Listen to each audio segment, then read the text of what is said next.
जय हिंद, नमस्कार दोस्तों, आप सभी का फिर से स्वागत है हमारे इस चैनल में। आज हम लोग पर्यावरण में देखेंगे जो सीटेट में पूछा जाता है कंपोनेंट ऑफ फूड यानी भोजन। आज उसको विस्तार पूर्वक जानेंगे। यहाँ से 3 प्रश्न पूछा जाता है। ठीक है, इसको बढ़िया से देखेंगे, बहुत ही इंपॉर्टेंट टॉपिक है। चलिए हम लोग स्टार्ट करते हैं। भोजन, उससे पहले हम लोग जानते हैं कि भोजन है क्या चीज़, है ना, उसको कैसे परिभाषित करते हैं।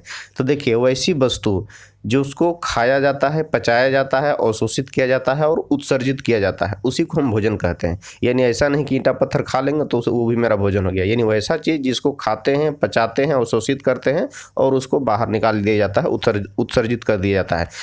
अर्थात मानव प्राणी द्वारा ग्रहण किए जाने वाले ऐसे पदार्थ को जिनसे शारीरिक वृद्धि होती है तथा जैविक कार्यों को पूरा करने के लिए ऊर्जा प्राप्त होती है, उसको हम लोग क्या कहते हैं?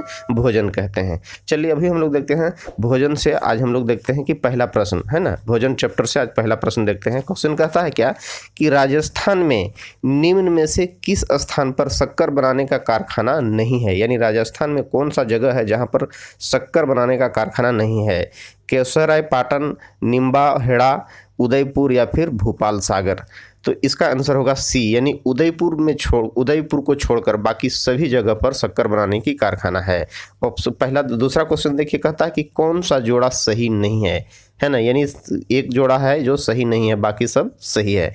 विटामिन डी जो होता है, विटामिन डी की कमी के कारण सूखा रोग, थायमिन की कमी के कारण बेरी नामक रोग, विटामिन के की कमी के कारण बांझपन रोग या फिर नियासिन की कमी के कारण पेलेग्रा रोग।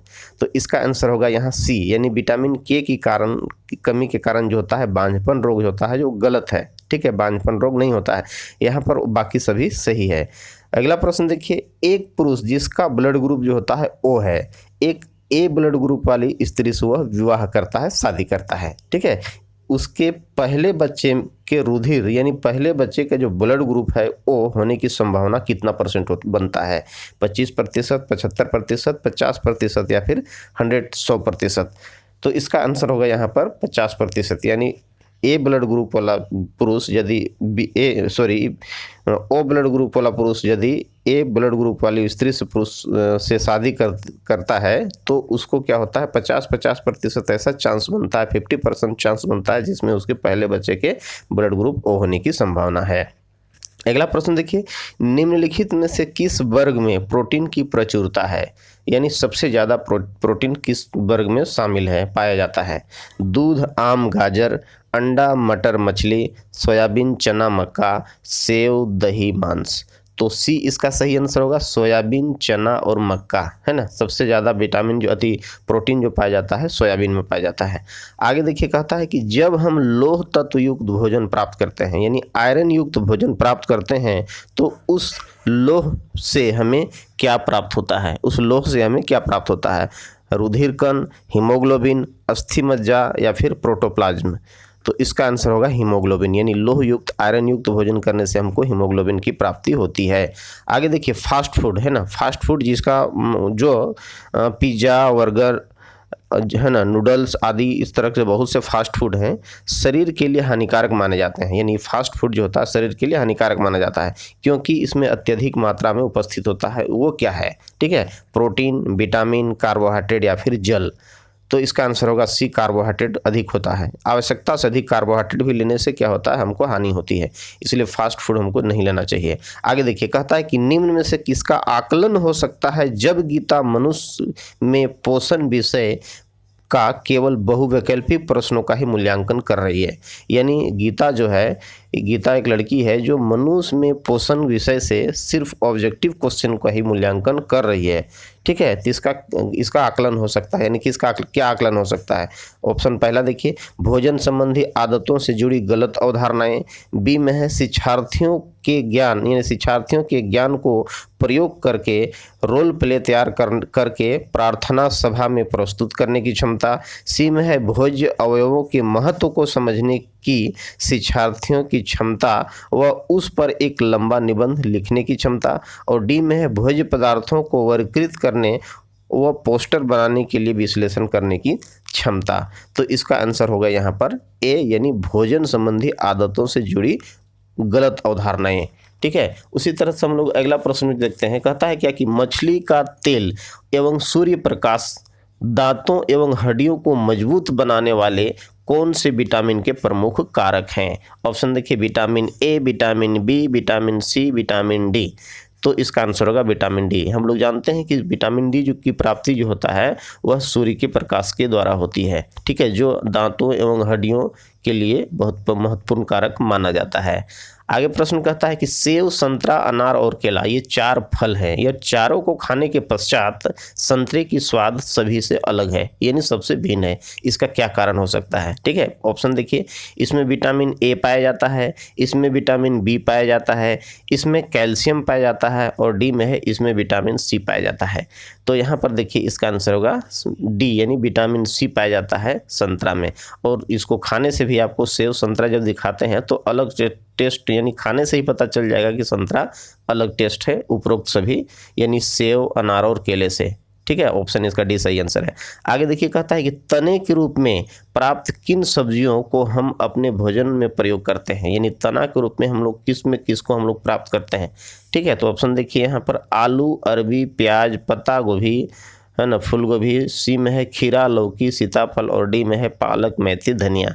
तो इसका आंसर जो यहाँ ए ही सही होगा, यानी तना के रूप में आलू, अरबी और प्याज होता है। ठीक है, अदरक होता है, तो ये सभी तना वाले पौधे होते हैं। केसर भी इसमें होता है। ठीक है, तो इसमें देखिए तो तना वाला होगा, ये ए इसका सही आंसर है। आगे देखते हैं अगला 11 प्रश्न में कहता है कि सूखा रोग निम्न में से किसकी कमी से होने वाला एक प्रमुख रोग है, यानी सूखा जो रोग है किसकी कमी से होने वाला एक प्रमुख रोग है। कार्बोहाइड्रेट और प्रोटीन, कार्बोहाइड्रेट और वसा, वसा और प्रोटीन, फिर विटामिन एवं प्रोटीन। तो इसका सही आंसर होगा ए, यानी कार्बोहाइड्रेट और प्रोटीन की कमी के कारण जो होता है सूखा रोग होता है। अगला प्रश्न है वसा की कमी से होने वाले रोग का प्रमुख लक्षण निम्न में से कौन सा है, यानी वसा की कमी से होने वाला प्रमुख रोग जो है उसका क्या लक्षण होता है।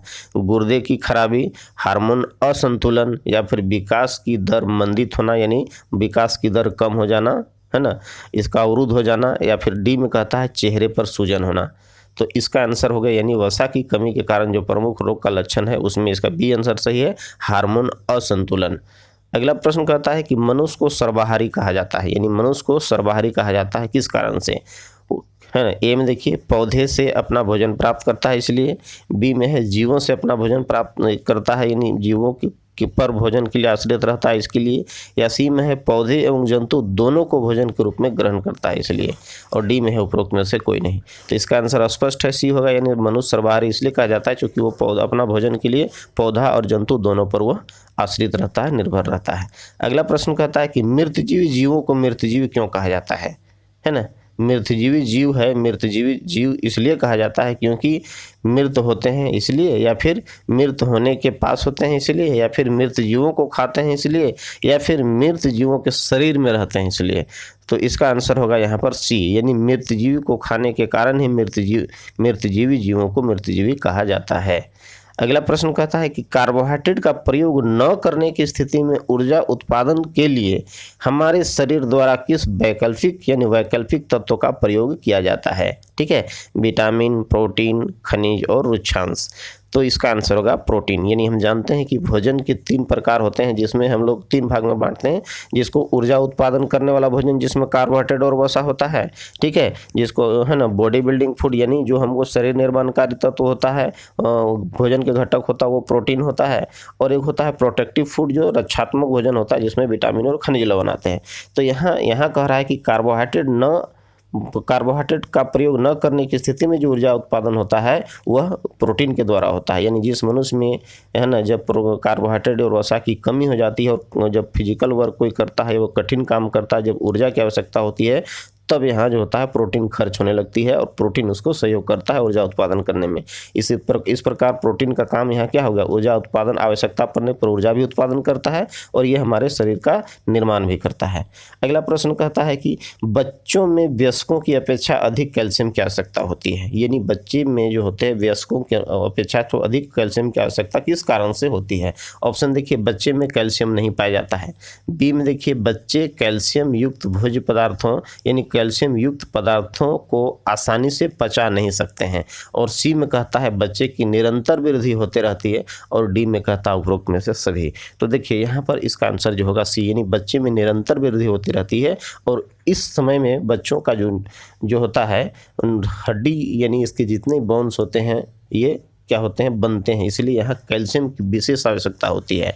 ठीक है, आगे देखिए कहता है कि एक व्यक्ति के विकास की क्या स्थिति होगी यदि उसके आहार में प्रोटीन एवं कार्बोहाइड्रेट दोनों एक लंबे समय तक अनुपस्थित रहे। यानी प्रोटीन एवं कार्बोहाइड्रेट युक्त भोजन लंबे समय तक वो नहीं खाए तो क्या प्रभाव हो सकता है? तीव्र गति, मंद गति, पूर्णतः अवरुद्ध या फिर अत्यंत तीव्र गति। तो इसका आंसर होगा सी, पूर्णतः अवरुद्ध हो जाएगा जब उसके आहार में प्रोटीन और कार्बोहाइड्रेट दोनों एक लंबे समय तक अनुपस्थित रहे। अगला प्रश्न कहता है कि गन्ने के किस भाग से हम चीनी के क्रिस्टल प्राप्त कर सकते हैं? यानी गन्ना का कौन सा हिस्सा है जिससे हम लोग चीनी प्राप्त कर सकते हैं? तने के रस से, बीजों के रस से, लंबे पत्तियों के रस से और जड़ों को भिगोकर उनके रस से। तो क्लियर है, इसका आंसर होगा ए, तने के रस से। चूँकि है ना बीज के रस से तो होता नहीं है, और लंबे पत्ते है ना बीज तो होता ही नहीं है माने, है ना। तो इसलिए यहाँ पर ये इसका आंसर होगा ए, होगा तने के रस से। 20 प्रश्न में देखिए कहता है कि आयोडीन की कुछ बूंदें, यानी आयोडीन की कुछ बूंदों से पदार्थों के रंग का नीला एवं काला होना उस पदार्थ में कौन सी पोषक तत्व की उपस्थिति को दर्शाता है? वसा, प्रोटीन, कार्बोहाइड्रेट एवं खनिज लवण। तो यहाँ पर इसका आंसर होगा कार्बोहाइड्रेट। यानी जब आयोडीन की कुछ बूंदें कोई खाद्य पदार्थ में हम लोग उसको डालते हैं तो वह कुछ समय के बाद क्या हो जाता है, नीला एवं काला रंग का में बदल जाता है। तो इससे हम समझते हैं कि उस भोज्य पदार्थ में या उस खाद्य पदार्थ में क्या होता है, कार्बोहाइड्रेट उपस्थित है। अगला प्रश्न कहता है कि यदि गांव की किसी महिला के गले की ग्रंथि में असाधारण रूप से वृद्धि हो जाती गई है, यानी गांव की कोई एक महिला है जिसके गले की ग्रंथि में असाधारण रूप से उसका ग्रंथि फूल गया है, वृद्धि हो गया है, तो उस महिला में किस तत्व की कमी है? ठीक है, वसा, आयोडीन, विटामिन या फास्फोरस। तो इसका आंसर होगा आयोडीन, यानी विटामिन यानी बी इसका सही आंसर है। अगला प्रश्न कहता है कि वसा एवं कार्बोहाइड्रेट से संपन्न भोजन निम्नलिखित में से, यानी वसा एवं कार्बोहाइड्रेट से संपन्न भोजन निम्नलिखित में से किस श्रेणी में समाहित हैं? ठीक है, ऑप्शन देखिए, शारीरिक रचना करने वाले, या ऊर्जा प्रदान करने वाले, या शरीर की प्रतिरक्षा करने वाले, या इनमें से कोई नहीं।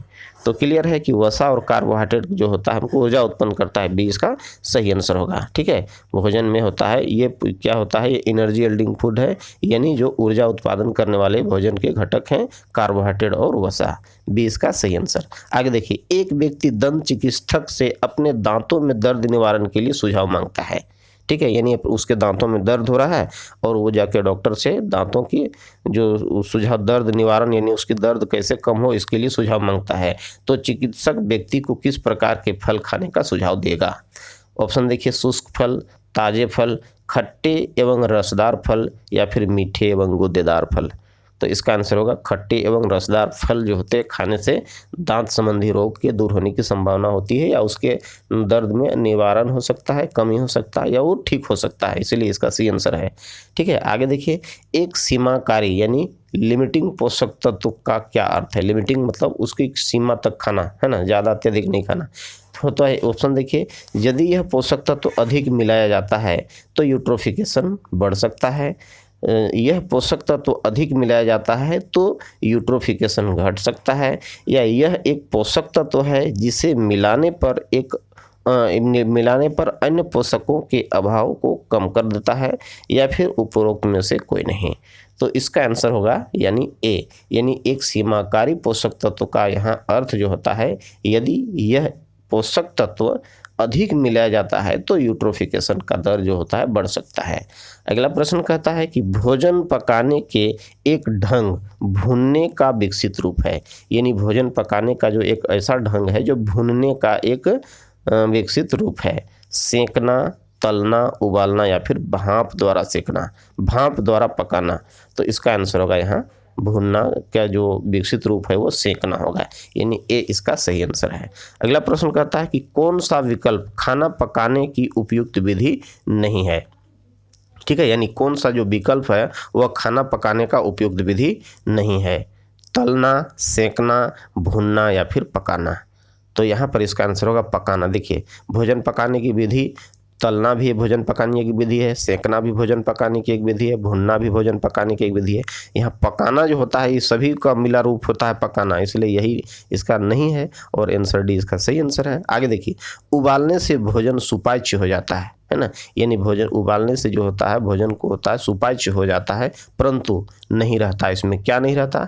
सुरक्षित नहीं रहता, स्वादिष्ट नहीं रहता है, कीटाणु रहित या फिर इनमें से कोई नहीं।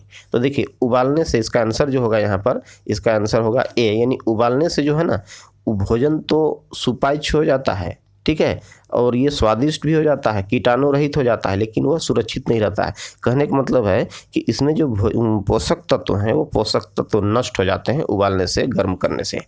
अगला प्रश्न कहता है कि माँ का दूध शिशु के लिए लाभदायक क्यों होता है? यानी माँ का जो दूध होता है बच्चों के लिए, शिशु के लिए, है नवजात शिशु के लिए लाभदायक क्यों होता है? क्योंकि इसमें एंटीवर्ग होते हैं, ठीक है। बी में है इसमें लोहा पाया जाता है, सी में है यह स्वादिष्ट होता है, और डी में है इसमें विटामिन सी पाया जाता है। तो देखिए, चारों ऑप्शन में सबसे बेहतर होता है ए, इसका सही आंसर होगा, यानी इसमें एंटीवर्ग होते हैं। अगला प्रश्न कहता है कि एक मनुष्य यानी एक स्वस्थ मनुष्य को प्रतिदिन कितनी ऊर्जा की आवश्यकता होती है, ठीक है। 3600 कैलोरी या 2900 कैलोरी, 2400 कैलोरी या फिर 1000 कैलोरी। तो देखिए, यहाँ जो ऑप्शन दिया है इसमें औसत रूप से 2900 होगा, ठीक है। 2900 यानी 20 का सही आंसर होगा। हालांकि इसमें कैलोरी की अलग अलग मात्रा होती है, जो फिजिकल वर्क करते हैं यानी शारीरिक काम करते हैं उसको ज़्यादा आवश्यकता पड़ती है, और जो आराम से रहते हैं उसकी कम आवश्यकता पड़ती है। लेकिन औसत रूप से यहाँ जो बी है 2900 कैलोरी इसका सही आंसर होगा।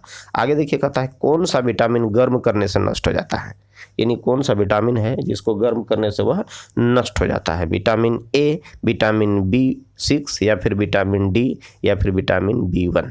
तो इसका आंसर होगा डी, यानी गर्म करने से विटामिन डी जो होता है नष्ट हो जाता है। अगला प्रश्न कहता है कि स्तनधारियों की लार में कौन सा एंजाइम पाया जाता है?